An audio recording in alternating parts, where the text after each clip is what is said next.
Hello, my dear friend. I hope you are doing great. Welcome back to my channel. If you have not subscribed it, please subscribe it.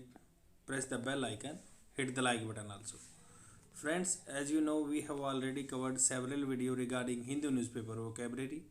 If you have not watched previous video, please visit all of that. Friends ये word meaning आपकी English improvement के लिए है अगर आप English बोलना चाहते हैं या आप कंपटीशन एग्जाम की तैयारी करना चाहते हैं। ये वीडियो हिंदी एंड इंग्लिश में रहेगी और आपकी सहूलियत के लिए मैंने एक वर्ड के 3-4 एग्जाम्पल दे रखे हैं जिससे आपको यूज़ करना है कि हम कन्वर्सेशन में कैसे यूज करते हैं और क्या क्या इसके यूजेस हो सकते हैं। Let's get started with the good thing.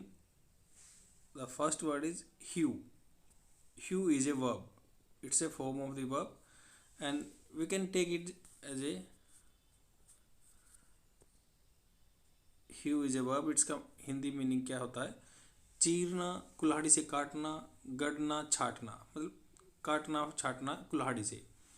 इसको कई फॉर्म में जैसे इसको यूज़ किया जाता है, जैसे अगर प्रेजेंट टेंस में देखें तो ह्यूइंग काट रहा है, या ह्यूड पास्ट टेंस में यूज करते हैं उसने काट लिया, या मान लो आगे भी जैसे पास्ट टेंस में इसको यूज करते हैं ह्यून, एन लग जाता है इसमें, और पास्ट पार्टिसिपल में इसमें ह्यूज भी होता है और थर्ड सिंगुलर नाउन में ह्यूज भी रहता है।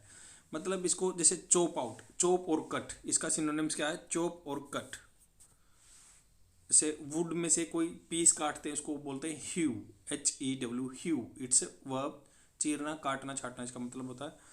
या इसका दूसरा सिनोनिम्स भी होता है make a shape by cutting और chopping a material such as wood और स्टोन। या पत्थर से कोई हिस्सा काट रहे हैं उसका ये मतलब होता है ह्यू।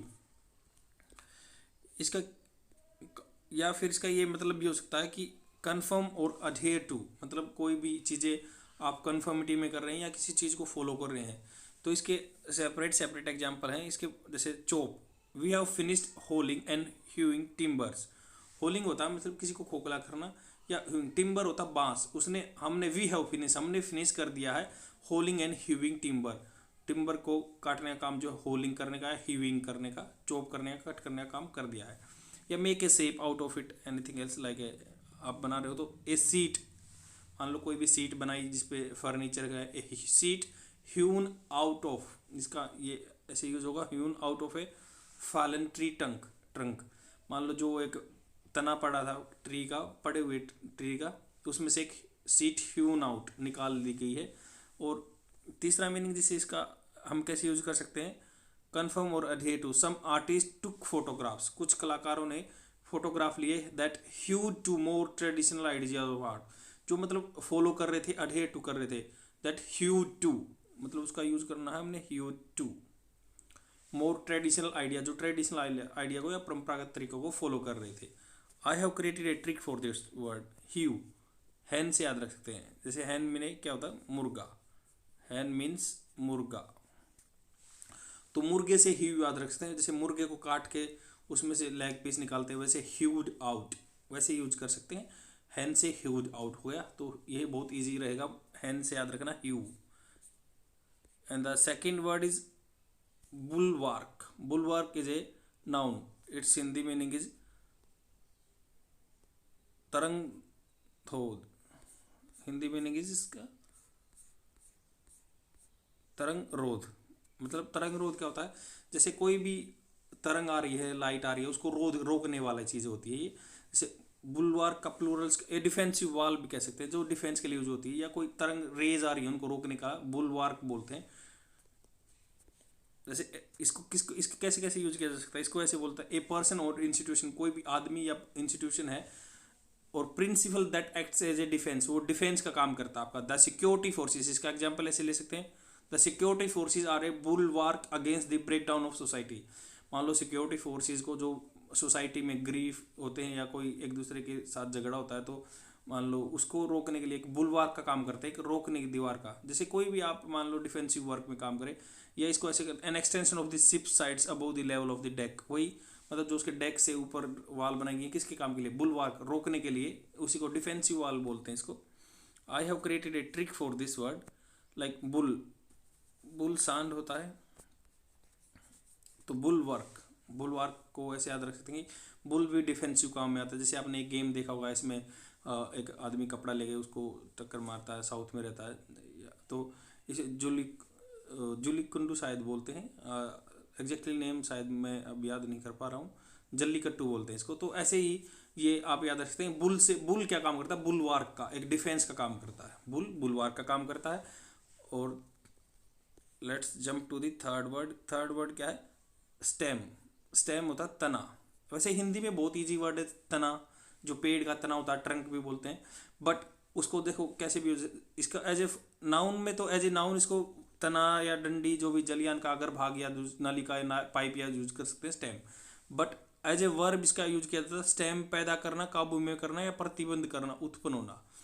जैसे मैं आपको एग्जांपल बताता हूँ, जैसे स्टेम्स का होता है स्टॉप और restrict the flow of something else, मतलब स्टॉप करना फ्लो का, किसी का रेस्ट्रिक्ट करना। जैसे इसका एग्जांपल है a nurse did her best to stem the bleeding, nurse ने बहुत अपना बेस्ट किया टू स्टेम द ब्लीडिंग, मतलब खून को रोकने के लिए। इवन जैसे कल मैंने एक वर्ड मीनिंग बताया था कि एकदम से इरप्ट होना की चीज़ों के लिए क्या यूज करते हैं। आप अगर आपने कल की वीडियो नहीं देखी तो आप देख के कमेंट कीजिए कि उसका क्या मतलब होता है। एकदम से निकलने वाली चीज़ को, जैसे ब्लड एकदम से निकलता है तो उसको क्या बोलते हैं। और ऐसे ही यूज कर सकते हैं स्टेम, तने का क्या यूज है, स्टेम का एज ए वर्ब इसका रोकने में भी यूज किया था। ए nurse did her best, nurse ने अपना बेस्ट किया टू स्टेम द ब्लीडिंग को रोकने के लिए। या दूसरा एग्जांपल भी ले सकते हैं, इस attempt to stamp the rising tide of unemployment. देखो कितना अच्छा यूज हुआ है। टाइड क्या होता है, ज्वार भाटा होता है। अनएम्प्लॉयमेंट का ज्वार भाटा को रोकने के लिए attempt to stamp the rising tide, जो उगता हुआ टाइड है उसको, अनएम्प्लॉयमेंट का, उसको रोकने के लिए एक स्टैम्प करने के लिए एक अटेम्प्ट लिया गया। तो इससे ऐसे दो चीज़ से हम याद रख सकते हैं। तो नाउन तो वही तना हो गया। आई have created a trick for this word, like यही तना बोलते हैं इसको, जो बीच में रहता है डंडी सी, पाइप बोल दो इसको। तो ये तना है, ट्रंक है, या कोई भी है। स्टेम, तो ये स्टेम क्या होता है, जो मिट्टी का कटाव होता है, सोइल इरोजन को रोकने का काम करता है। स्टेम सोइल इरोजन को रोकने का काम करता है। तो इसे एज ए फॉर्म में वर्ब में याद रख सकते हैं कि स्टेम जो है सोइल इरोजन को रोकने का काम करता है, वैसे ही स्टेम का याद आ जाएगा कि हमें रोकना है। तो फ्रेंड्स आज के लिए इतना ही होगा। बट तीनों वर्ड को देखो कितना इजी है याद करना। स्टेम तना से याद रख सकते हैं, तने से। दूसरा हैन मुर्गे से याद रख सकते हैं। तीसरा हमने बनाया था वर्ड कि सांड से याद रख सकते हैं। तीन वर्ड तो हमें याद रखने, बस तीन हिंदी में बातें याद रखनी है, बहुत इजी रहेगा हमारे लिए आज के लिए वर्ड मीनिंग। जैसे तना, सांड और मुर्गा, तो ये तीनों याद रहेंगे। हैन आते ही हमें याद आएगा ह्यू, काउड आउट, या किसी चीज़ से निकालना, पत्थर से निकालना, लकड़ी से चीर फाड़ करके निकालना, कुछ बनाना। ह्यून आउट ऑफ, मतलब कोई भी बनाया, एक फर्नीचर कुर्सी बनाई, Hyun out of A trunk of tree के तने से बनाया। और ऐसे ही बुलवार्क एक एज ए डिफेंस वाल का काम करता है। और तीसरा स्टेम का बना ही दिया कि जो स्टेम का काम होता है रोकना। It is very easy to remember all the words and please try to speak in front of animals. आज का आपका यही काम रहेगा कि तीन चीज़ें याद रखो बस, मुर्गा, हैन और बुल, और तीसरा स्टेम। और इनको अपने फ्रेंड के सामने या किसी के सामने बोलने की ट्राई करो, ये बहुत इजी रहेगा। और ये आजकल कम्पिटिटिव एग्जाम में भी ऐसे ही एंटीनोम्स सिनोम्स आ रहे हैं। That is all for today. I will come tomorrow with the more innovative idea, by which means I can teach you more elaboration manner, जो पूरा खोल के मैं आपको बता सकूँ। Thank you friends, bye.